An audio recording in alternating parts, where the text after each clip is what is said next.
يا أيها الذين آمنوا كتب عليكم الصيام كما كتب على الذين من قبلكم لعلكم تتقون.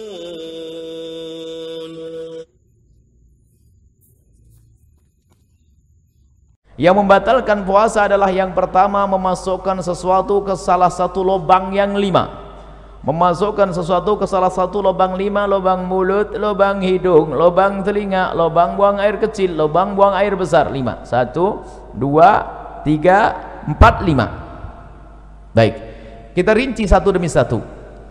Memasukkan sesuatu. Nanti ibu kesini semua, ibu jangan kedip. Tidak usah noleh juga ke sini. Ini kedip sedikit tidak paham nanti. Baik, jangan kedip ibu. Tidak usah tanya sebelahnya, tanya saya nanti. Kalau ibu tanya sebelahnya tambah nggak ngerti. Percaya. Ya? Ibu tidak usah tanya sebelahnya, ibu tanya ke sini. Masih ada yang bercerita di mana nih? Di sana tuh ada yang cerita. Ini fikih praktis, ibu jangan kelewatan sedikit pun. Nah, yang maksud membatalkan masukkan lubang mulut, lubang hidung, lubang telinga, lubang buang air kecil, lubang buang air besar. Ini saya rinci. Yang dimaksud memasukkan ke lubang mulut adalah nelennya. Makanya jangan kedip dulu, nanti salah ya. Nelennya. Maka selagi anda tidak nelen, maka tidak batalkan puasa. Misalnya di satu pagi anda melihat es krimnya anak-anak kok lebih. Lah, ini sayang. Es krimnya lebih, langsung dimasukkan ke mulut. Batal enggak? Enggak batal asalkan jangan ditelan. Jangan ditelan. Awas jangan. Nggak ada yang berbeda, tanya ulama manapun sama, nggak ada. Nggak batal asalkan jangan di permen masukkan permen. Batal nggak? Nggak batal asalkan jangan ditelen. Sudah selesai. Sebab yang membatalkan nelennya. Tapi makruh, iseng banget ya, tambah sakit hati es krim masukkan mulut siang hari bulan Ramadan. Tapi kita harus paham yang membatalkan makanya kenapa Buya ngomong jangan kedip. Kalau ibu kedip atau ibu noleh ke sebelah habis itu pulang, oh yang membatalkan nelennya saja ya. Iya bener kan, paham, jelas. Pulang ke rumah ditanya sama anaknya, mama nelen ludah gimana ma?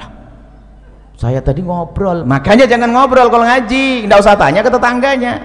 Ayo nelen ludah gimana? Kayaknya batal. Ah kok kayaknya, nih bagaimana sih? Harus jelas. Nelen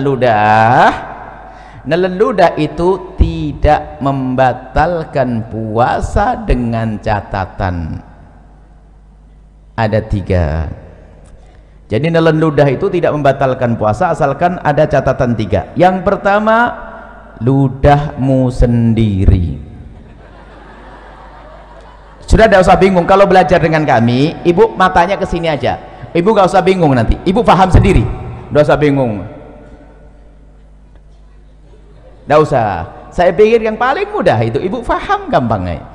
Yang pertama, ludah ditelen itu tidak membatalkan puasa asalkan ludah ibu sendiri. Ludahnya orang lain batal. Ya masa ludahnya orang ini?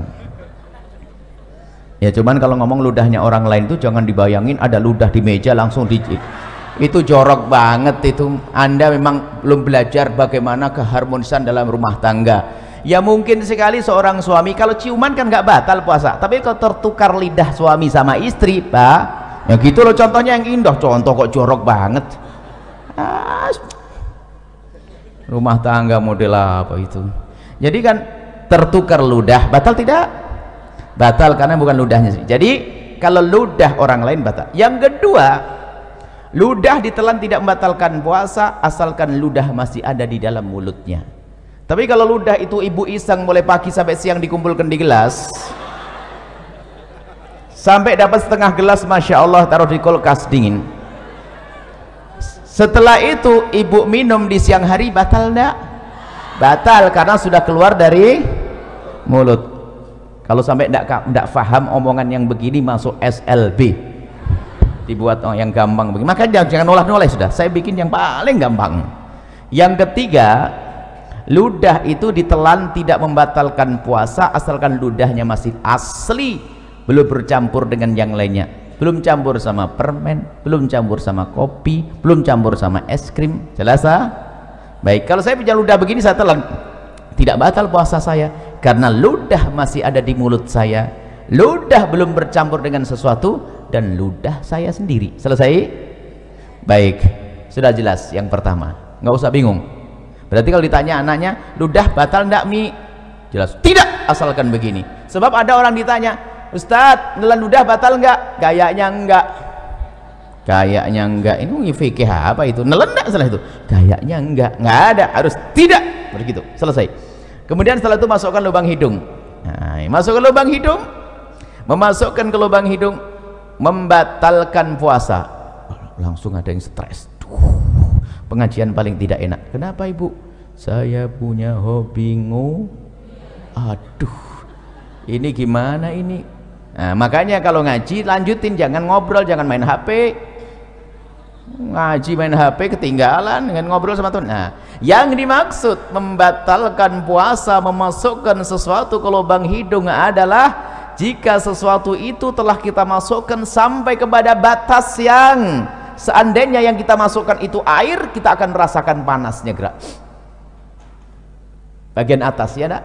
Kalau kita masukkan air panas ya bagian atas. Maka kalau kita masukkan sesuatu ke lubang atas sampai bagian atas yang panas, itulah maka batal puasa kita. Tapi kalau kita masukkan sesuatu masih lubang bawah, itu tidak membatalkan puasa. Maka kami sampaikan kepada semuanya kabar gembira bagi yang suka hobi, bahwa ternyata ngupil tidak membatalkan puasa. Selesai. Cuman jangan di depan umum, malu lah ya, ditutup lah. Selesai. Paham atau belum? Saya sambung bab wudhu dulu. Wudhu berkumur batal enggak? Ibu kumur, ya Allah, ibu ini baru ustadznya belum pindah. Ibu kalau berkumur batal enggak? Mbak, nah, asalkan airnya jangan di gitu aja kok pusing nih, ngapain sih ngajinya bagaimana ini? Saya belum pergi. Kumur sunnah bahkan, bukan. Jadi ibu kalau bulan Ramadan tetap kumur ya, hukumnya sunnah. Coba batal enggak? Berarti omongan saya salah enggak tadi? Masukkan satu ke lubang mulut tidak batal asalkan jangan di selesai. Baru gamblang. Ada ibu yang bengong kok enggak batal masukin permen ya? Kok enggak batal masukin permen ya? Kok enggak batal? Makanya ngaji yang benar sekarang. Wong kumur sunnah kok. Baik, kalau kumur biarpun berpuasa. Kemudian saya kasih ilmu lagi. Kalau anda lagi berkumur di bulan Ramadan, kemudian sudah anda buang airnya, maka anda jangan ragu lagi. Biarpun ada rasa dingin-dingin itu dimaafkan. Asalkan waktu anda membuang air kumur tadi, anda buang 100%. Nggak ada yang ditahan sedikit pun. Kalau ada ditahan batal. Tapi dibuang, sisa dingin itu nggak ada masalah. Pasti ada sisa dingin karena apa? Air. Selesai ya? Sama di dalam berwudu istinsak, memasukkan air ke dalam hidung ya sekedarnya, jangan sampai ke derajat tempat yang panah. Itu adalah tidak membatalkan, hukumnya tetap sunnah. Baik, kalau masukkan untuk kumur sunnah, tapi masukkan es krim makruh, tapi sama-sama tidak batal puasa. Masukkan es krim makruh, asalkan jangan ditelan, tidak batal. Masukkan kumur air wudu sunnah. Baik, apa perbedaannya dua-duanya? Kesamaannya sama-sama tidak batal, perbedaannya kalau kecelakaan. Jadi begini ibu, kalau ibu lagi berkumur wudu, tak taunya ada petir jeder begitu kok ketelen, itu rezeki, nggak batal. Karena apa? Ibu menjalankan perintah lalu ketelen. Diperintahkan, sunnah itu kan diperintahkan, paham ya? Tapi masukkan es krim diperintahkan enggak? Nah, berbeda kalau ibu lagi main-main nerapkan ilmu, kata Buya nggak batal masukkan es krim. Baru masukkan es krim, nginjak kucing digigit, ketelen, batal. Main-main ngapain es krim masukin mulut? Jelas ya? Baik, ini yang pertama, masukkan mulut, lubang hidung, selesai. Masukkan suatu ke lubang telinga. Lubang telinga bagian mana sih? Lubang telinga itu bagian dalam. Bagian dalam bagaimana? Bagian dalam lubang telinga itu yang batal kalau kita masukkan sesuatu ke lubang tersebut. Lubang dalam adalah lubang yang tidak bisa dijangkau oleh jari kelingking ini. Tapi kalau masih kelingking begini, ini luar. Kalau anda begini kan gatal, anda korek dengan jemari kelingking, tidak batal. Tapi kalau pakai korok kuping masuk ke dalam, batal. Selesai. Ini dalam madhab kita Imam Asy-Syafi'i radhiyallahu ta'ala anhu. Baik, selesai. Lubang depan, lubang belakang. Mohon maaf, ini majelis mulia, agar tidak dirubah menjadi majelis guyonan, kami himbau kepada para asatidz sekalipun, kalau masuk wilayah-wilayah seperti ini harus waspada. Sebab kalau majelis dijadikan majelis guyonan, akan dicabut berkahnya majelis. Memasukkan suatu ke lubang depan, misalnya seorang laki-laki, mohon maaf, lubang kemaluannya ditetesin air, batal. Atau seorang ibu pakai obat, dimasukkan obat ke dalamnya, obat anti keputihan segala macam, batal. Atau mohon maaf nih, seorang wanita di saat hendak mensucikan diri dari bekas buang air kecil, maka wahai para wanita, hendaknya cukup digosok dengan perut jemari ini. Kalau digosok dengan perut jemari ini sekuat apapun, maka ini masih bagian luar dan tidak batal. Tapi kalau mohon maaf, kalau jemari yang dibelokkan begini masuk ke wilayah dalam, batal puasanya. Maka Allah sudah maha tahu cara mensucikan, cukup dengan perut jemari, tidak usah kena ragu-ragu. Ini biasanya santri yang setengah ngajinya itu ragu-ragu, kena was-was, pengen dimasukkan ke dalam, batal puasanya dan bikin penyakit kotor. Cukup dengan perut jemari, sekuat apapun ini bagian luar, asalkan dengan perut jemari, dibersihkan dengan perut jemari, itu bagian luar, tidak batal puasanya. Jangan sampai gara-gara dengar omongan saya nanti pada nggak bersih diri dari buang air kecil, kacau nanti. Bersihkan dengan perut jemari, selesai. Kemudian untuk lubang belakang sama, bersihkan dengan perut jemari. Kalau ada dibelokkan begini, batal, dimasukkan dengan perut, dengan jemarinya. Selesai, itu yang pertama. Yang kedua, yang membatalkan puasa adalah muntah dengan sengaja. Muntah dengan sengaja. Kalau orang muntah tidak sengaja nggak batal. Hamil muda muntah, naik kendaraan mabuk muntah, tiba-tiba masak sesuatu bau muntah, nggak apa-apa, nggak batal. Yang membatalkan muntah dengan sengaja, digorok perutnya, muntah, atau mencari bau yang paling nggak enak biar keluar, biar muntah. Kalau dengan sengaja tapi kalau tidak sengaja tidak batal. Dengan catatan, ini catatan ini umum, secara umum, asalkan habis muntah yang tidak sengaja tadi, jangan nelen ludah sebelum berkumur. Kalau nelen ludah habis muntah, ludahnya ditelan, batal puasanya. Kenapa begitu? Ini pemahamannya kembali yang pertama tadi. Muntahan dari dalam perut kita itu najis, lewat tenggorokan ke mulut. Berarti mulut kita kenapa? Kena najis. Najis itu cara mensucikannya dengan air, bukan dengan ludah. Maka kalau kita meludah 1000 kali biarpun mulut bersih, tetap najis. Maka cara membersihkannya mulut yang terkena najis, cukup ambil air bersih seperti ini, umur, selesai. Maka bagi yang kok muntah tanpa sengaja di siang hari, maka bulan Ramadan, maka bergegaslah mengambil air, jangan telan ludah dulu. Kalau memang meludah, dibuang ludahnya sampai ketemu air, berkumur. Setelah anda kumur sekali, boleh setelah itu ludah ditelan. Kenapa? Karena ludah ditelan menjadi batal puasa kalau habis muntah tadi sebelum berkumur, karena ludahnya sudah tidak murni lagi kayak pertama tadi. Ingat, karena ludah sudah bercampur dengan najis. Selesai ya, mudah dihafal. Yang pertama masuk ke satu ke lubang 5, yang kedua adalah muntah dengan sengaja, mirip muntah dengan itu satu paket. Kemudian yang kedua dan yang ketiga, yang ketiga dan keempat yang membatalkan puasa, yang ketiga adalah berhubungan, bersenggama biarpun tanpa keluar air mani. Cukup bersenggama, seorang suami mohon maaf memasukkan kemaluannya ke istri biarpun baru sebentar lalu ditarik, itu membatalkan puasa. Biarpun sebentar, biarpun tidak keluar mani. Kami hanya membahas urusan suami istri. Bagaimana dengan zina? Sama, zina batal puasa. Naudzubillah. Menggauli kambing batal puasa. Cuman tidak dibahas di sini karena apa? Ya itu orang-orang bukan ahli iman itu, ya enggak? Kita bicara yang halal. Memasukkan, bersenggama, biarpun tanpa keluar mani, senggama yang sengaja. Ukuran membatalkan bagi seorang suami sederhana. Mohon maaf ini majelis mulia, Jika seorang suami sudah memasukkan semua wilayah kepalanya saja ke wilayah wanita, batal puasanya. Tidak harus semua batang kemaluannya, tapi cukup kepalanya saja sudah batal. Awas, ini harus paham di sini, hati-hati. Kemudian bagi seorang wanita berbeda. Kalau wanita tidak harus semua kepala kemaluan suami, tapi cukup kemasukan sedikit saja sudah batal. Kemasukan sedikit sudah batal. Masuk bab yang pertama tadi. Masuk yang pertama tadi, membatalkan suatu, masukkan suatu dengan sengaja. Maka saya ingatkan balik yang pertama. Mohon maaf, wahai para wanita, dicium suami tidak membatalkan puasa. Seorang suami, mungkin suamimu adalah orang yang sangat genit, sering cubit-cubit, gak batal puasa. Termasuk jika suamimu memegang wilayahmu, wahai para wanita, tidak batal puasa. Dengan catatan, asalkan jemarinya tidak dimasukkan. Kalau jemarinya dimasukkan dan Anda membiarkan, batal puasa Anda. Mohon maaf, ini majelis mulia, tolong diangkat wibawa supaya tidak jadikan bahan guyonan. Kemudian setelah itu, yang ketiga kan bersenggama biarpun tanpa keluar mani. Yang keempat adalah keluar mani dengan sengaja biarpun tanpa senggama.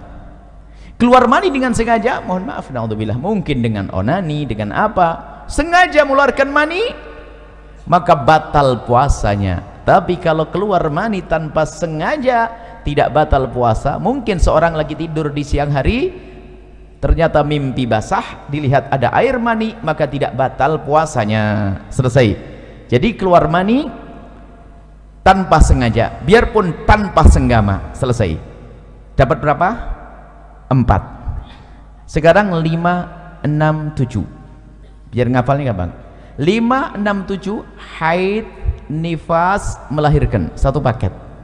Haid, nifas, melahirkan. Seorang wanita lagi puasa jam 5 sore keluar darah haid, batal puasanya. Seorang wanita yang ahli ibadah biarpun hamil tua tetap puasa. Setelah puasa di hari itu jam 4 sore bayi lahir, batal puasanya. Melah ya nih. Yang pertama adalah haid, yang keempat 5 haid, 6 nifas, 5 melahirkan. Hafalannya harus jelas ini ya. Melahirkan bayi atau bakal bayi. Tolong diingat kalimat bakal bayi di sini. Bayi atau bakal. Kalau bakal bayi itu apa? Keguguran. Jadi kalau keguguran batal enggak? Batal enggak? Hah? Iya, jangan kaget digituin saja sudah berubah. Kan sudah ngomong bayi atau bakal bayi. Kalau kata bidan, aduh sabar, berarti batal puasanya. Selesai? Dapat 7.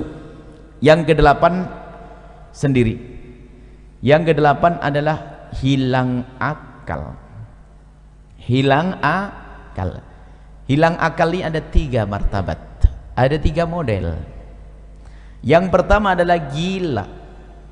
Gila. Kalau ada orang gila, saya tidak bisa nyontohin. Gila itu gimana?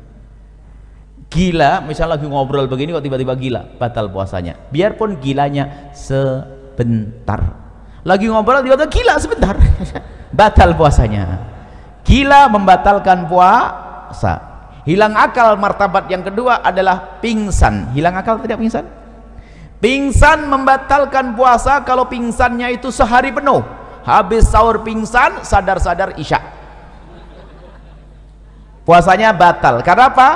Pingsannya sehari ini kebalikan dari gila tadi. Tapi kalau kita pingsan kok sempat sadar di siang hari biarpun sebentar, puasanya sah. Contoh, pingsan habis sahur, tak taunya bangun-bangun zuhur, kaget lihat matahari, pingsan lagi dia sampai isya.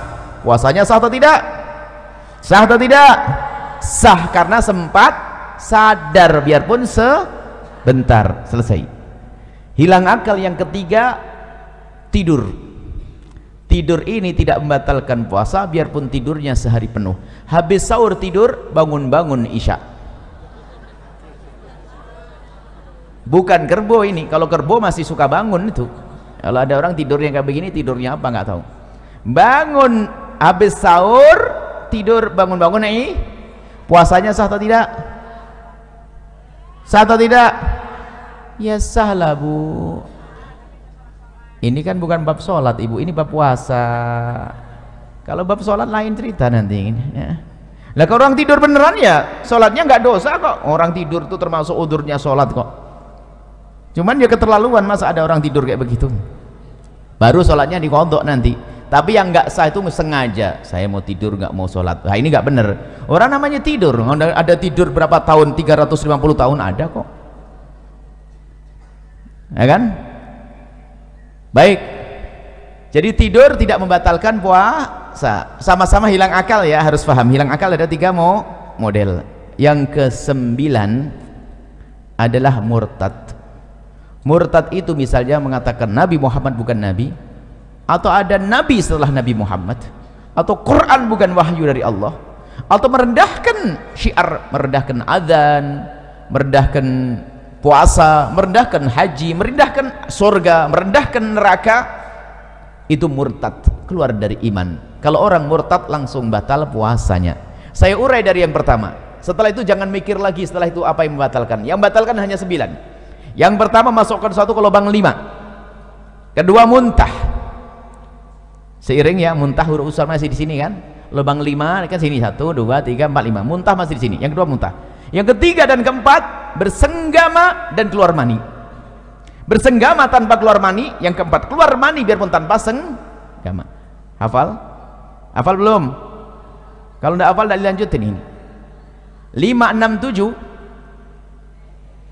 haid, nifas, melahir.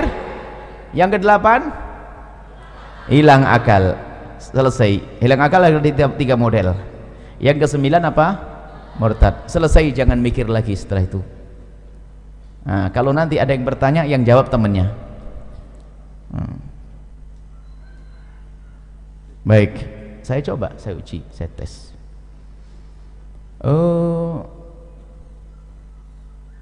Pernah sakit mata? Semoga tidak sakit, amin. Kalau sakit mata, pernah tidak dikasih obat? Pahit tidak di tenggorokan? Batal tidak puasanya? Kan baru di sini Bu Jas. Saya ngajar di sini kok bisa ngomong. Memang Bu yang ngomong ada mata tadi. Kok jadi batal, bagaimana ini ceritanya? Kok nambah sendiri? Inilah belajar yang nggak bener. Suka ngarang begini nih. Ayo. Memang saya ngomong apa? Mulut, mata. Hah? Oh hidung. Lah kok ada yang batal, dari gimana Bu? Nah ini baru di tes 1 sudah gagal nih. Jangan-jangan yang lainnya nggak paham nanti. Coba, batal enggak masukkan ke mata, ke paha, masuk ke dalam. Wah, batal enggak? Jangan. Bahkan ini orang cerdas suatu ketika. Ini ikatan dokter. Ikatan dokter kalah sama Anda. Tiba-tiba, Buya, hukumnya cabut gigi siang hari bulan Ramadan batal enggak? Batal enggak coba? Gigi. Hah? Asalkan giginya jangan. Lah kok bingung gitu aja. Asal giginya jangan ditelan, selesai. Kemudian ada lanjutannya, tapi Buya kan nanti darahnya terus ngalir akhirnya masuk ke dalam mulut. Berarti kamu takut ketelan darahnya kan? Iya Buya, kalau begitu jangan cabut siang. Selesai. Tapi kalau selesai kok pusing, belajar kok setengah-setengah. Makanya kalau ngaji itu yang bener, ngaji ngantuk. Nah, jelas ya.